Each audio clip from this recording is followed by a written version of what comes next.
Hey everybody. Oh, we're on. I was going to make this a grand entrance and it didn't quite work. Welcome to the show. Welcome to the show. Welcome to the show. I've been waiting to do this Tommy Durden thing for, 7 or 8 years, I think. I just wanted to, I need to put a little introduction right at the very top here. What this is Heartbreak Hotel, the unsung songs of Tommy Durden. And it's basically a song or a show about the creation of Heartbreak Hotel, all the little bumps in the road that came along with it for Tommy, and his career over time. And I picked a number of songs of his that I want to do. I actually somehow became his publisher for everything except Heartbreak Hotel, and I want to tell you about this throughout the show. I've written things down because I figure if I don't write them down, I'll go open range, I'll go free range, and I'll start talking about things that really aren't all that relevant. So I'm going to start off with a song here called The Ragged Edge. I call it The Coattails of Despair, but then I guess that's my prerogative. I'll sweeten up the vocal a little bit, and I'm going to play it for you. I always thought Asleep at the Wheel should do this. Here we go.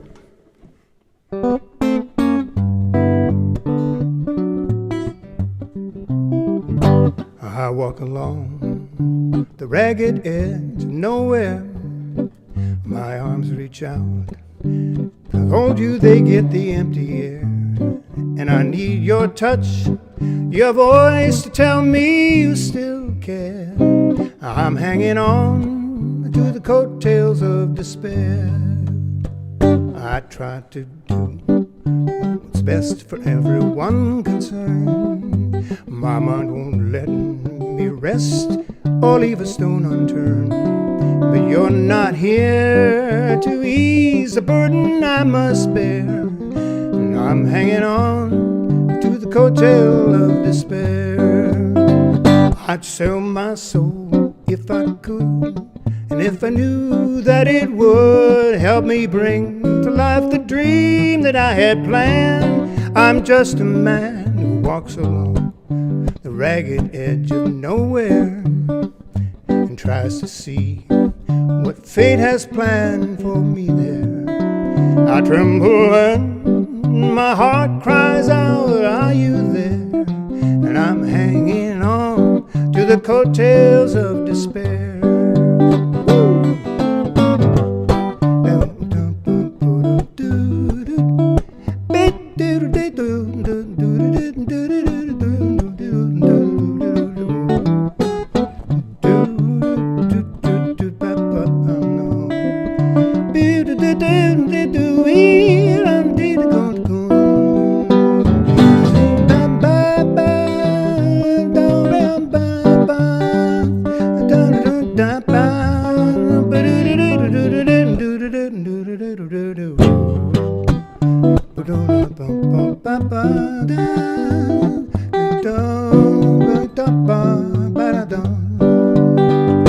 I'd sell my soul if I could, and if I knew that it would help me bring to life the dream that I had planned. I'm just a man who walks along the ragged edge of nowhere and tries to see what fate has planned for me there. I tremble and my heart cries out, are you still there? I'm hanging on to the coattail of despair. I said, I'm hanging on to the coattail of despair.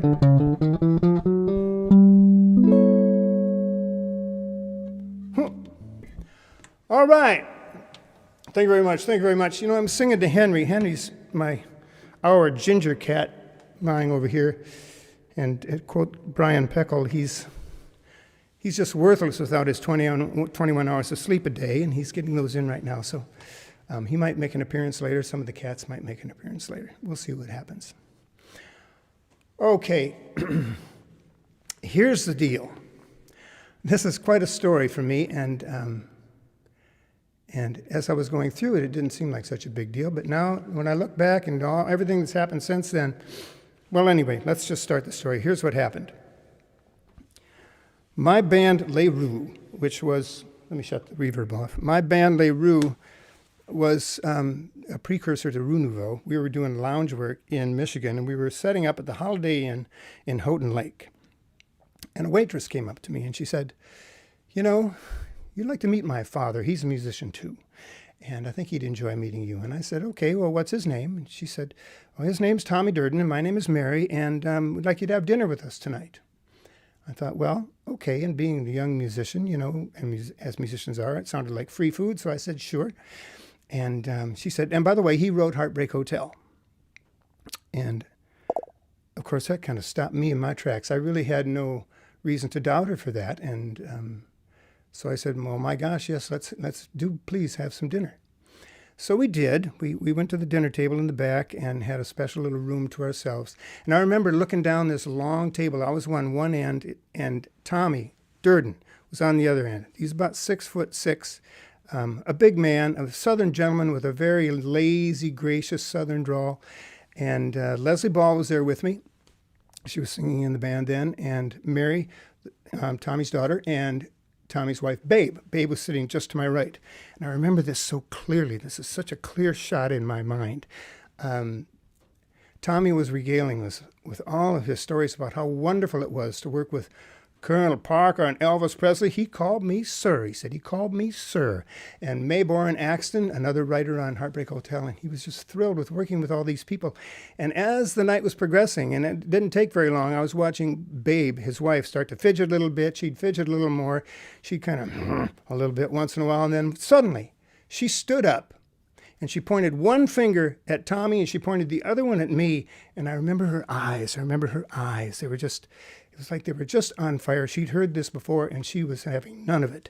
And she said, that's not the way it was. That's not what happened at all. My Tommy has a trunkload of songs at home that nobody will listen to because that damn Colonel Parker blackballed him out of the business.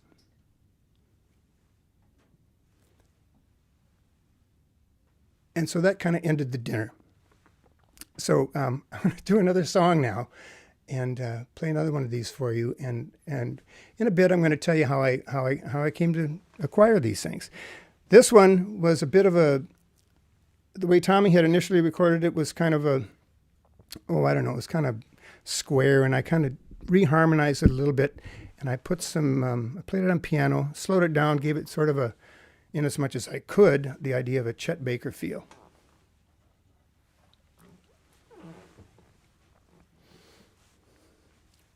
You can see I'm reading things, can't you?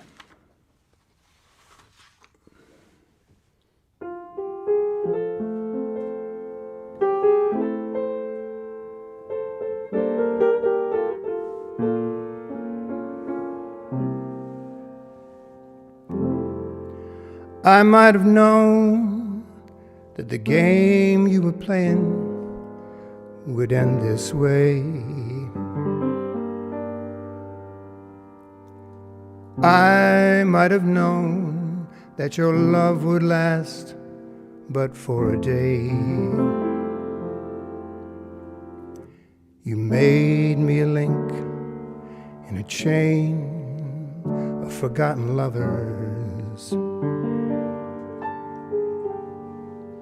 And maybe you think that I'll end up just like all the others.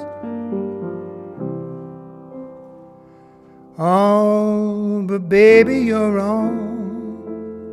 So go and sing your love song to someone new.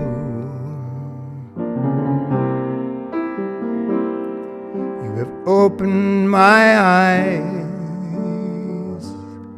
so try your disguise on somebody who won't have to live for the day when you'll have to pay and reap all that you sow. From the moment we met, I might have known.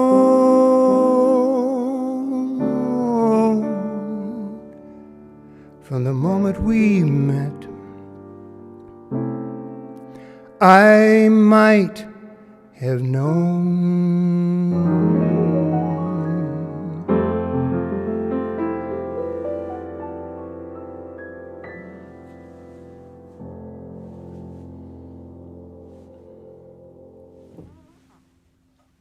Isn't that a pretty tune? That's a really pretty tune. 32 bar, right, Pete? Pete Johnson, are you listening? Pete Johnson was involved in helping go through these songs and assess inequality we might find in any of them. And so I hope he's getting a chance to watch. He may watch later. It's a Friday night, folks. I know there's a lot going on out there. People are out on the town, and I'm very grateful if you decided to stop in. You can please feel free to chat in this YouTube thing. I hope I set it up right so you can do that. It's important for you to know that could be as much as a 20-second delay between when you hit that send button and we see it here. So it's going to be, we'll wait till the end of the performance here, or what do we call this thing? Is it an event, a performance, a concert? I don't know. I don't want it to get too academic. I could talk all night about this stuff. But at any rate, there is that delay. So stay with that and be aware of that. Oh, I know. I was hoping that maybe Katie Lang might take a whack at this one, since I've revoiced it a little bit. That's the next step. We'll see what goes on here. So I'm going to elaborate further on what this happened. The last thing we heard was that Babe had stand up and said, "Colonel Parker blackballed my husband out of the business." Okay, so this has stuck with me. And I started to remember it and think more and more about it. And I was always intrigued by the idea of this trunkload of songs. What is this? What's a trunk full of songs? And so I was teaching one day at McNally Smith College of Music, where I taught songwriting, and I was telling my students about this, and somebody hollered from the back and said, "Well, why don't you make a phone call and find out if you're so curious?" So I said, well, maybe I just will. So I went on the internet, and I found Durden's number in Roscommon, Michigan, and I called him up. And Mary answered the phone, and I said, "Hi, Mary, name's Gary Rue. We had dinner with your dad back in 1981 at the Holiday Inn when you were..." She said, "Yeah, I remember that. I remember that. I remember that." And I said, "Well, I hope you're doing well. I just wanted to find out. I remember your mom mentioning something about a trunk load of songs. Do you have any recollection of anything like that?" And she told me in a very discreet way, she said, "Well, I'm experiencing an onset of early dementia, and you should probably talk to my husband, Arthur, or Arturo, as we call him." And so he got on the phone and he said, "Well, I don't know anything about a trunk full of songs, but there are some things in the basement. So let me look around and I'll get back to you and I'll let you know what I find." So here's what happened. A couple weeks later, I started to get pictures of Tommy and a 45 here and there and some promo material, things like that. And then I got 2 boxes full of old, musty, reel-to-reel tapes of songs that were recorded from between 1949 and 1981. A lot of it in Nashville, a lot of it just pretty much all over the country, Michigan, and also in Milwaukee. And so we had all these tapes. And old tapes, you have to, if it's just reel-to-reel tape, you have to have them, at that age, you have to have them baked, and then we try to digitize them. And then so we were pretty successful with that. Pete Johnson and Steve Weiss helped me with that. Rob Genetic helped down at Creation Audio. And we went through and we got all these songs, and we listened to all of them. And the 4 that I came up with, which were my favorites, are the ones that I'm doing for you live tonight, and I'm going to play a couple of other things. But then I saw this and I drove back out to Michigan and to have a meeting with Arthur. And I said, Arthur, this stuff is terrific. Who's publishing it? And he said, well, most of it, nobody. And I said, okay, can I publish it? And he said, sure. No one else is doing anything with him, which kind of ties it back to what Babe had said. Because some of this stuff I thought was pretty good. And you know, if you're a songwriter like Tommy Durden and you get a hit for the king of rock and roll and you open up that door and you write Heartbreak Hotel, what are you going to do if you're a songwriter? You're going to say, I got to give him his follow-up. I got to give him his follow-up. From here on out, I'm writing for Presley. And so that's what happened. So Tommy and May, of course, continued their songwriting partnership on. And I found a really interesting little item in that box of tapes. And I want to play it for you now. It's May Axton sending a lyric and a melody to Tommy via reel-to-reel, and they're recording it here. And it's just May singing bareback into a tape recorder, 2 pieces. And just listen to it. It's just kind of fun history.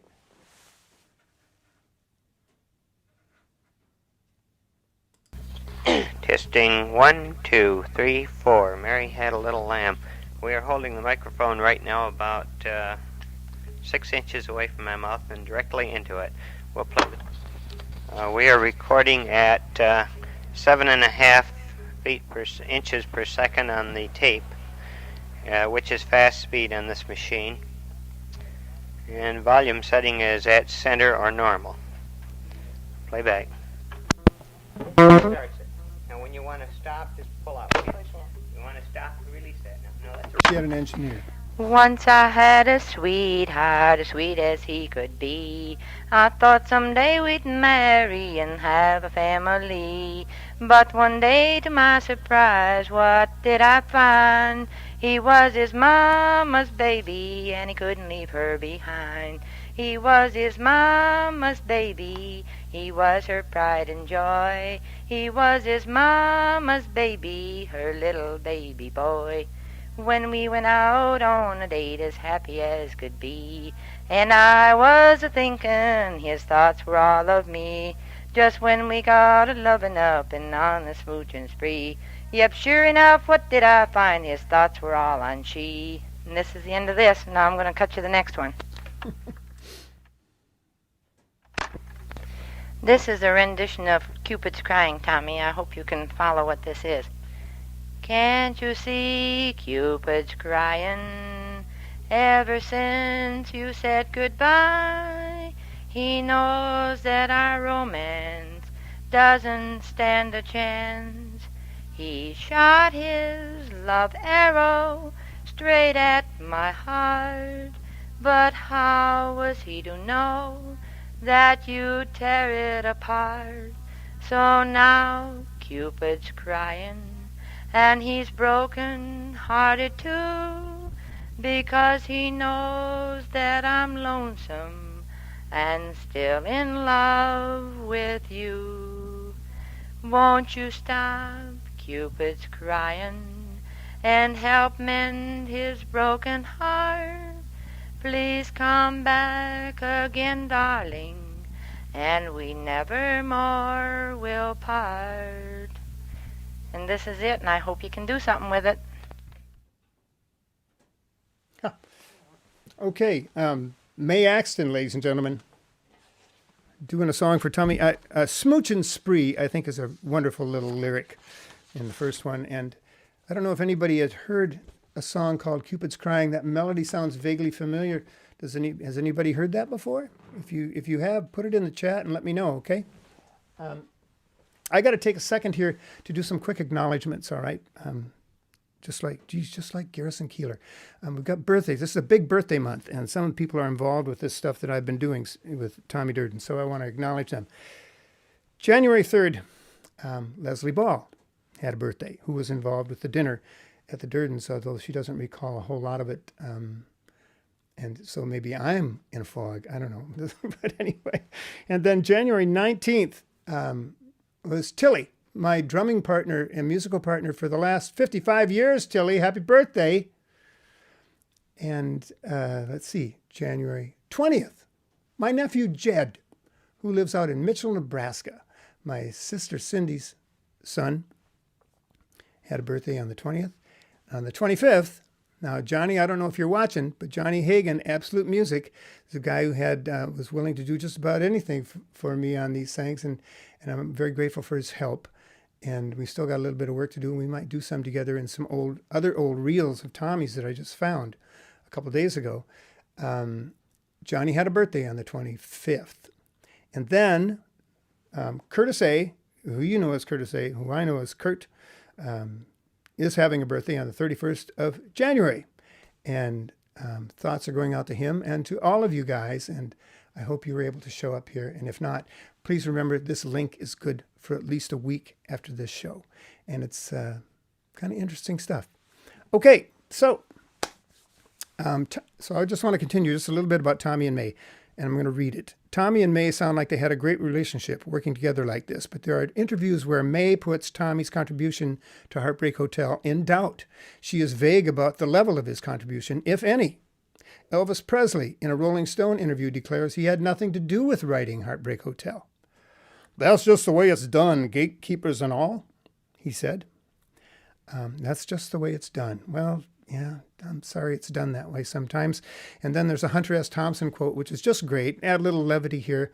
The music business is a cruel and shallow money trench, a long plastic hallway where thieves and pimps run free and good men die like dogs. There's also a negative side. Hunter S. Thompson. What a guy. Here's another one that I thought would be really a nice idea for Katie Lang. I don't know. I still, I need to do some work here, of course. But this is a song called Davy Jones. And it's an interesting piece, AAA song that Tommy wrote. And as soon as I get this thing adjusted here, I'm going to do it. I'm going to turn on a little more sweetener here. I need a foghorn sound effects, but I guess I'm probably not going to get that one. At least not tonight. Here it is.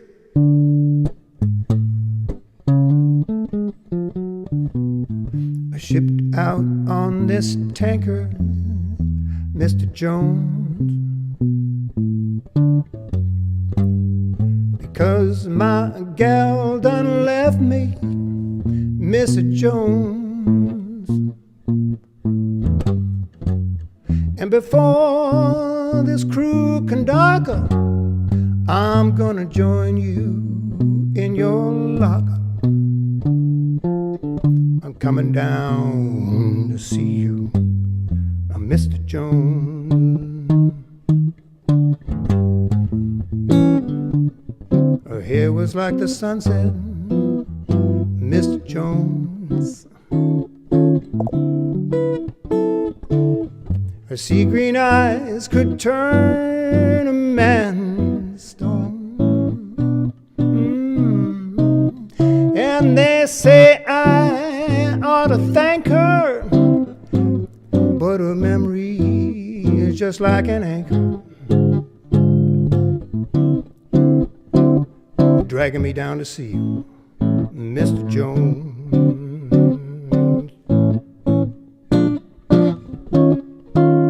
I ain't got much to lose now, Mr. Jones.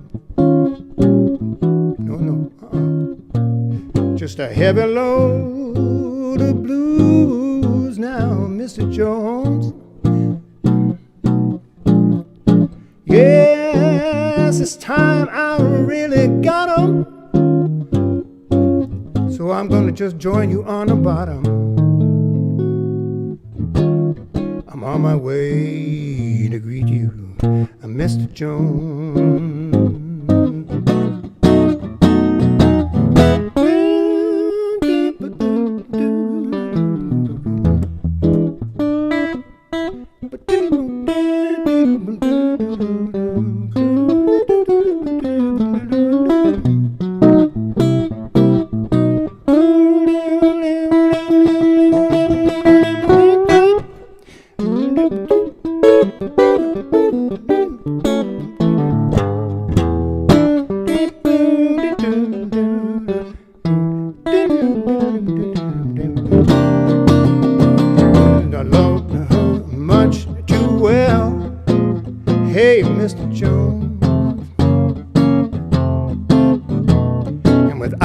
your life is hell, Mr. Jones. And I went overboard, it's true. Then I'm gonna do the same for you. I'm on my way to greet you, David Jones. Say, I'm on my way to see you, David Jones.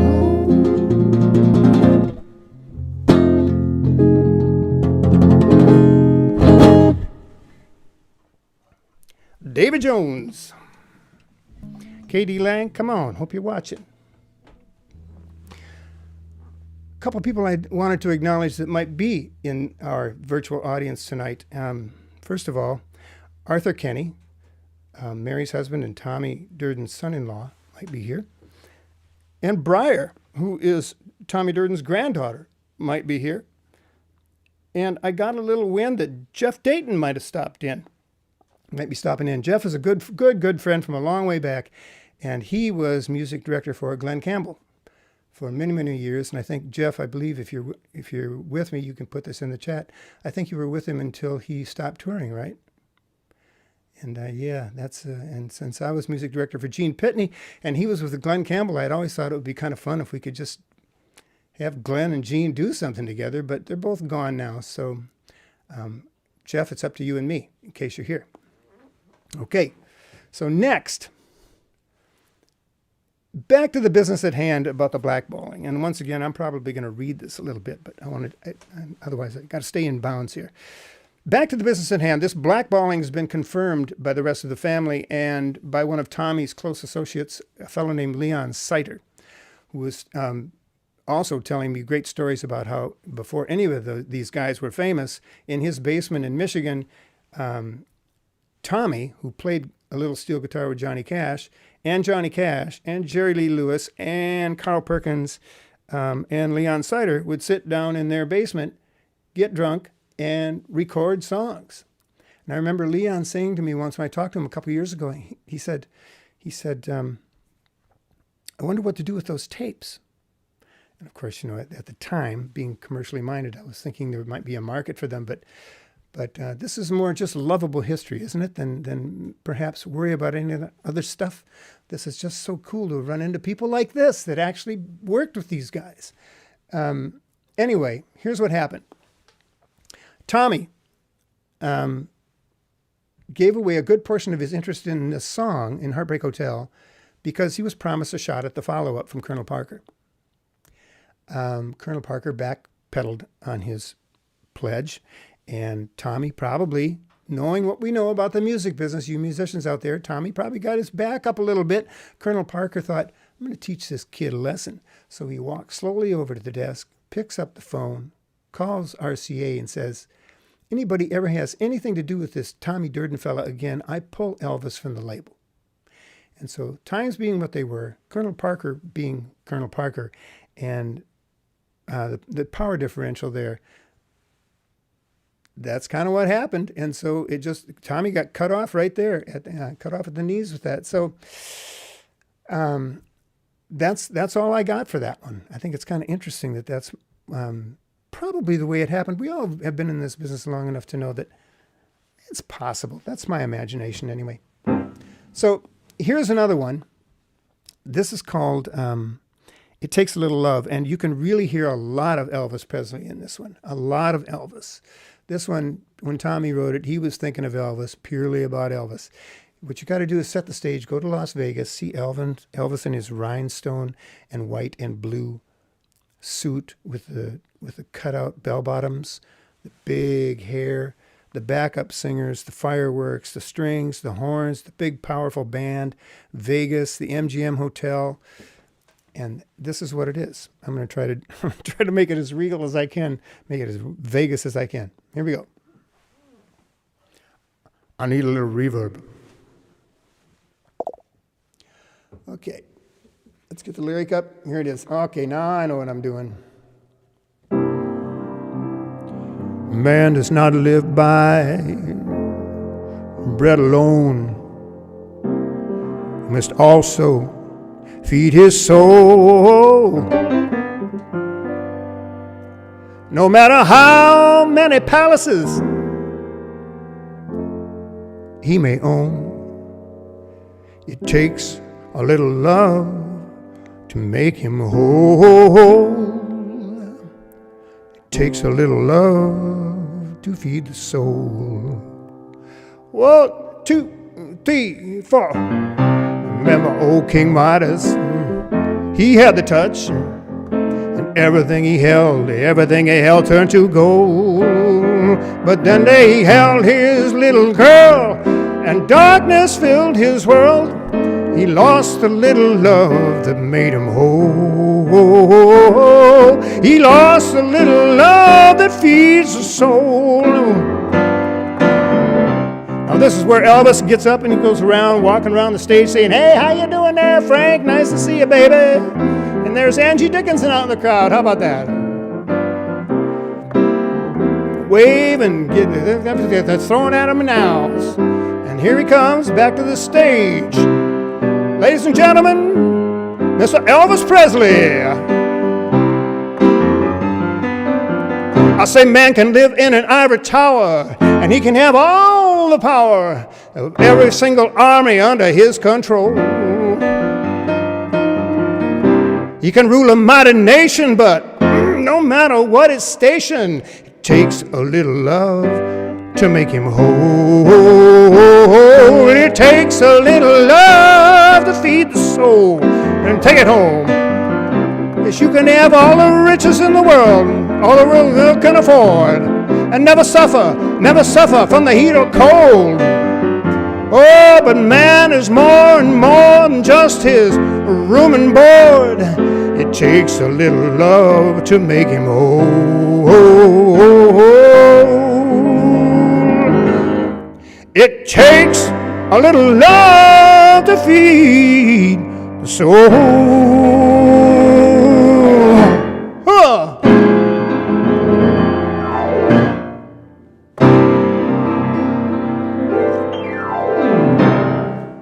Thank you very much.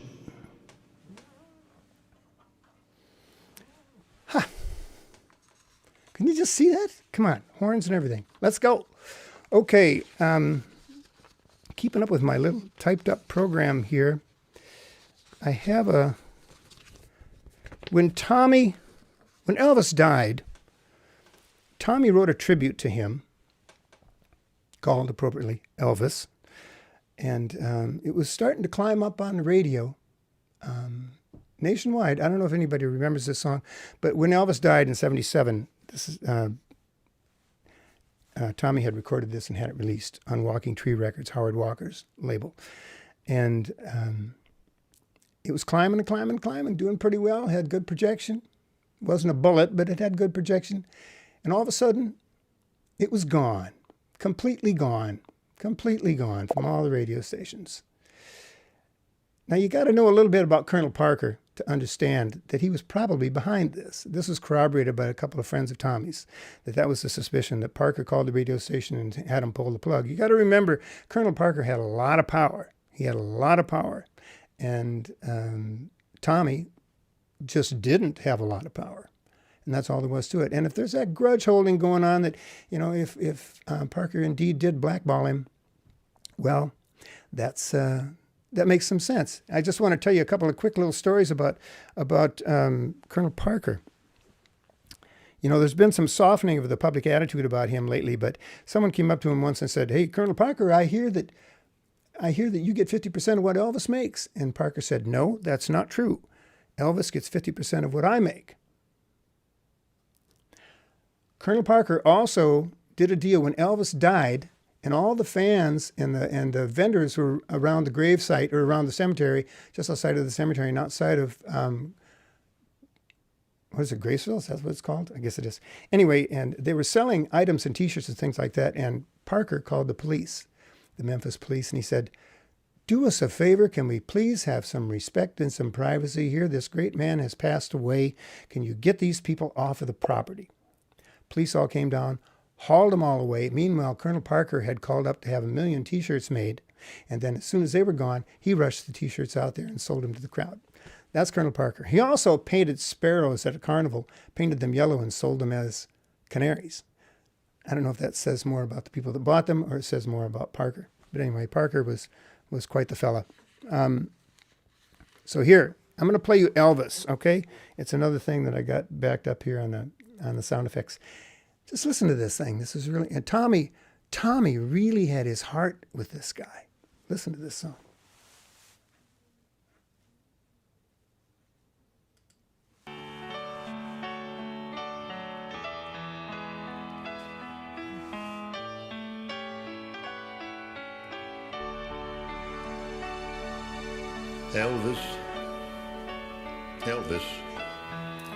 Elvis, we needed you.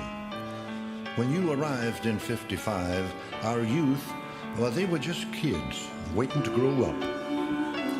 But you boldly radiated an identity, a culture as remote from adolescence as today is from yesterday. And you helped introduce a white America to the soul of black music. You helped make country music respectable. And rock? You made rock a driving force that shook not only you and those of us who love you, but Elvis, you shook the world. You made music exciting to watch and literally made a song a total experience. It wasn't just the songs you sang, for many others sang them. It was you. You turned the whole song on, and we will never forget you, Elvis. You were right. You never sang a song of hate. You didn't try to legislate or lead a march to force changes. But you sure made them happen. And when called, you went and served. Elvis, we put you in a glass cage and critically watched your every move. You were king, but God, what a price you must have paid. And now, sadly, the king is gone, but long live the king. I looked over Jordan, what did I see? A band of angels coming after me. Swing low, sweet chariot, coming for to carry me home. Swing low, sweet chariot, coming for to carry me home.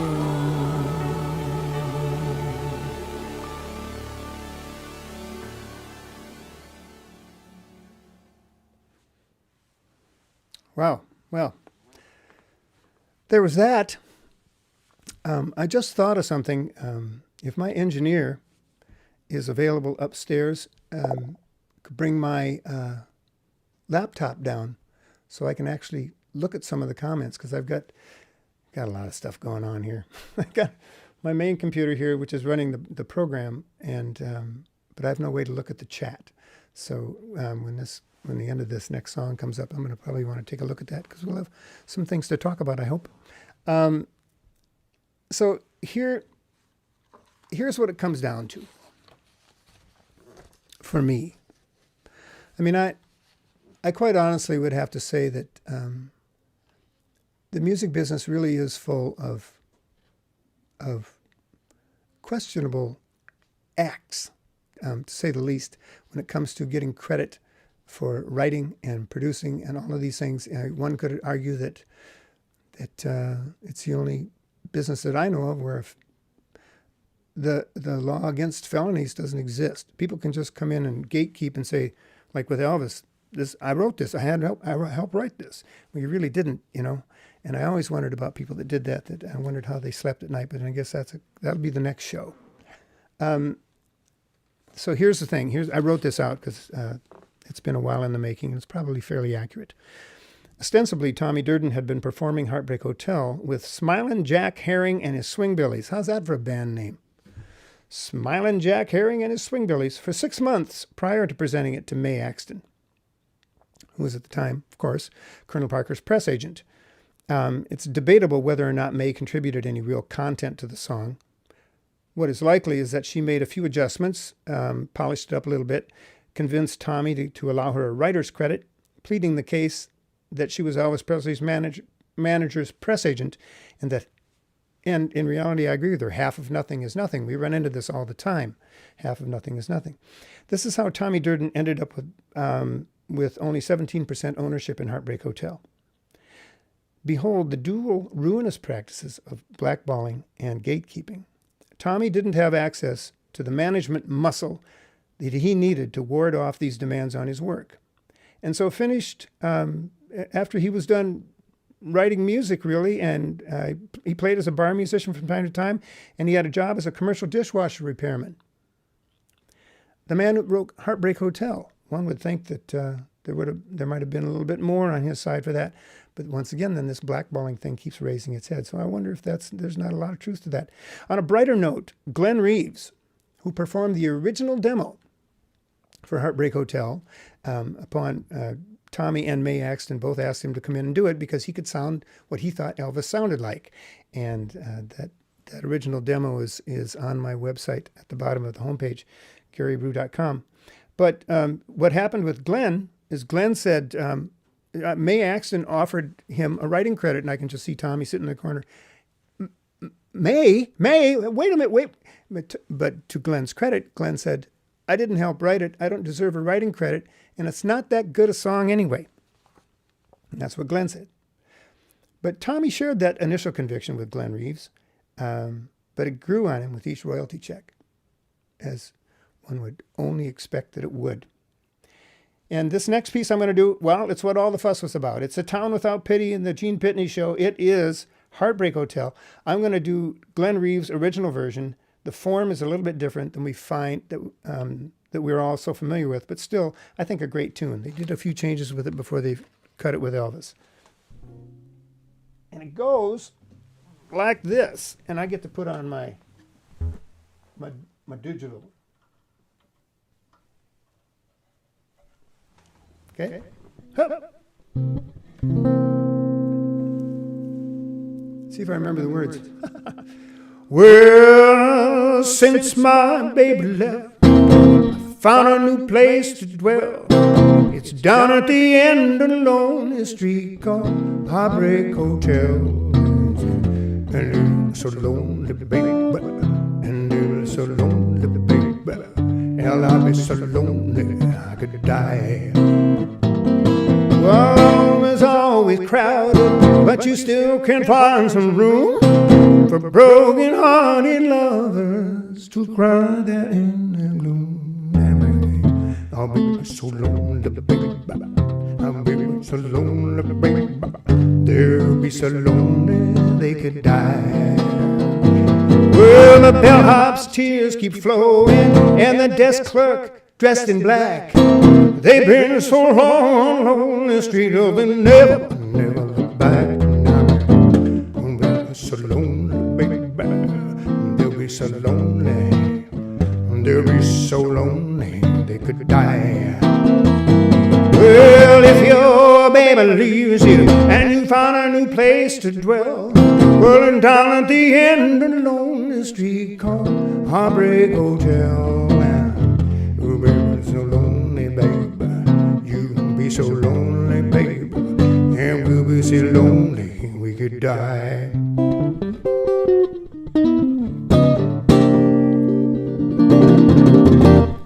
Thank you very much. Got to say that twice. Love that. Always gets a laugh, right? Huh? Get it back up on my screen. To finish with Jim Moss, and the thing about the publishing, like I said, with how Tommy was blackballed, and I think I answered that. I hope I did. And anyway, I came across a lot of these songs. Friends of Tommy Durden's had published his music. Jim Lawrence, Larry Lick, Howard Walker, and they have all passed away. And I have not found any heir apparent. heirs apparent that would give these songs to me. So it goes into first come, first serve. Somebody grabs it, and there's no one to say no. So I have those, and I got a bunch of them that way. So anyway, here's what's going to happen. My email is gary@garybrew.com. If you have a question that you need to that you'd like to have answered to continue a dialogue, please send me an email. But what I just did obviously didn't work and caused probably some consternation for you as well as for me. So I'm going to sign off with this right now. But what I want to leave you with is the next scene is Tommy Durden, an excerpt from an interview talking about how he wrote Heartbreak Hotel and the concept of getting it from his head down to paper, onto tape, into Elvis's hands, and wishing that someone would just listen to his music. And so I'm going to leave you with that. And once again, I apologize for that double thing. That was that 20-second gap, right, that we still haven't figured out a way to fix. And I don't know that we can. But we're going to continue this. I'm going to continue. This is where there are at least 2 or 3 more of these Durden shows, because I have about 40 of his songs. So I'm anxious to do more. And by the way, Arthur, I did see that you're there, and you said you're going to give Briar a call. That's great. Say hi to her for me as well. And this was very exciting for me to do this. It was a culmination in 2012 and 2013. Arthur and I did an awful lot of work to try to find out who had what and who was contracted with what songs. And we pretty much got it straightened out. I should mention you quickly to you, Arthur, who, once again, to remind you, is Tommy's son-in-law and Mary's husband. He had this idea for a commercial. And it's, well, since my signal left me. And since he owns the rights to the song, we could actually do it. But, well, that's another tale. Johnny Hagan, that's up to you. If you're here, you do it. Okay? I'm going to let you go now. I'm going to turn this over to Tommy in the interview. And thanks once again for coming. Check on that webpage, garybrew.com. We got something coming up again in 2 weeks with Gregory Bitts, a good friend of mine, a song cycle called Prayers that I'm going to do here live again. I still have 4 to write out of the 13, and they're only a minute long, so it's going to be a pretty quick show.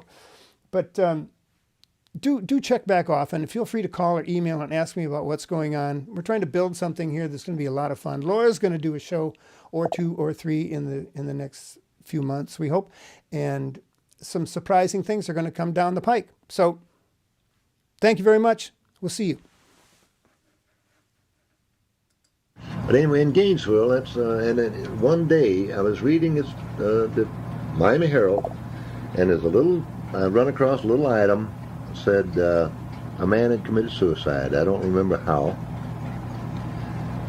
he killed himself, but all he left in the way of a suicide note was one sentence: I walk a lonely street.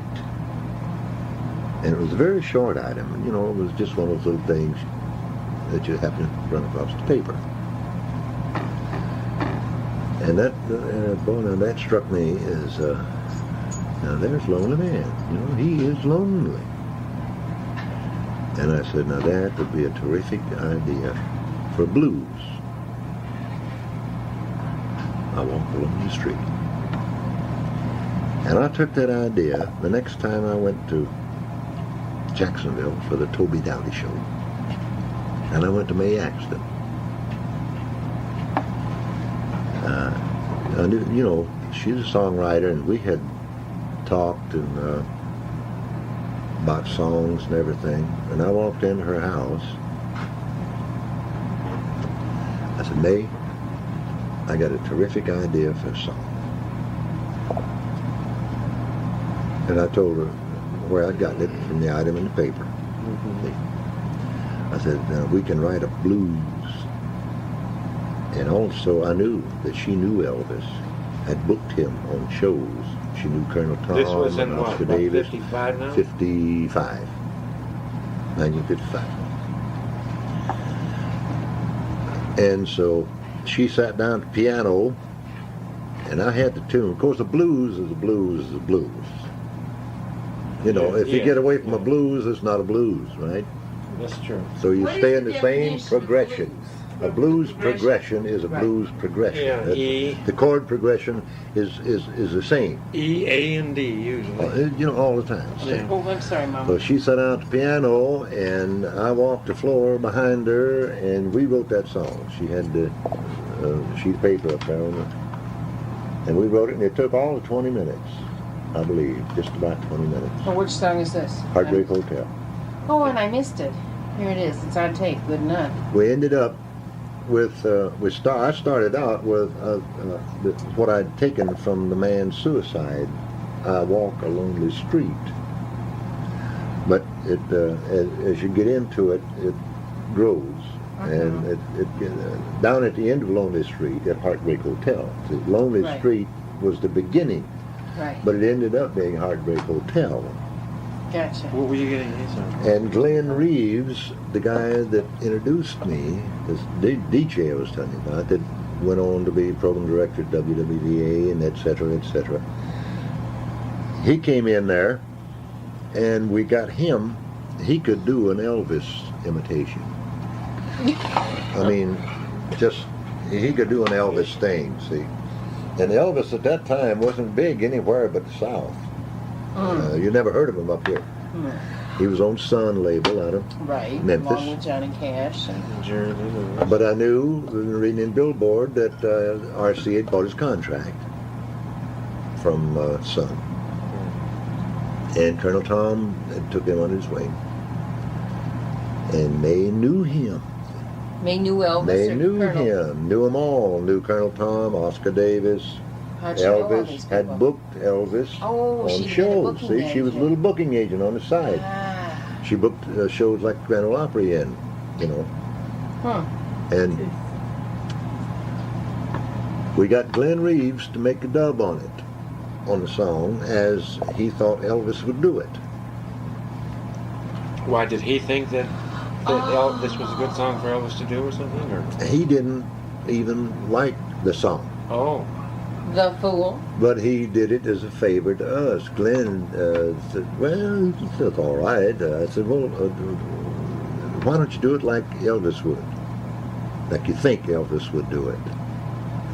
And he did. You know, just guitar yeah. and voice. And May, now it's coming up, the disc jockey convention at that time it was called, in October, see, in Nashville, and May was going to the convention. I said, May, take your dub. Elvis and Tom was going to be there. Tom Parker.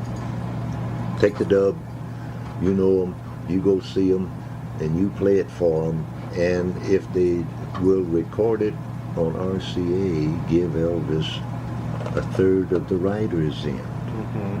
Which you did. Which you did. Which yeah. she did.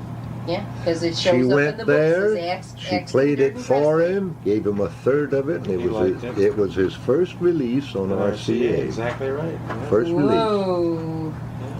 Now, here's the kicker. Here's the kicker. After I had done this, see, I went back to Smiling Jack Heron and the boys down there in Gainesville. Well, first of all, going wait back... just a Let minute. him say. Just a minute, I got to tell you this. See. Now, we're going to a show date, and we had to go pick up Tenor Man. We had Tenor Sykes with us. Ooh. He was blind. Isn't that wild? What was his name? I can't remember his name, but he was a blind guy, and he played nice It wasn't horn. Bill, was it? And he was going to college at the university in Gainesville. See, so we had to go by and pick him up. No, we go by and pick up the Tenor Man, and we're in this Packard. Jack had a Packard, a new car then, probably one of the last Packards made. Nice car. Anyway, I'm in the back seat, Tenor Man over here, you know, bass man here, the guitar man, and Smiling Jack up front. Just come from this thing, and I'm still high on the thing, you know. I guess so. From Jacksonville. We're going out to play the date. I said, hey fellers, would you like to hear Elvis Presley's next hit? You know, Will you stop that? I doubt that either one of those guys remember this, but I'll never forget it. I sang 2 verses of it for them in the car, going to this show date, dance, the gig. And I don't think they heard a word nor a note. I got no comment. They didn't say good, bad, or indifferent. Like I said, I don't think they even heard what I said. And little did I know that I was speaking truth. I did not know that. I'm just making conversation because I'm still high on that song that May and I wrote. And I'd like to have somebody hear it.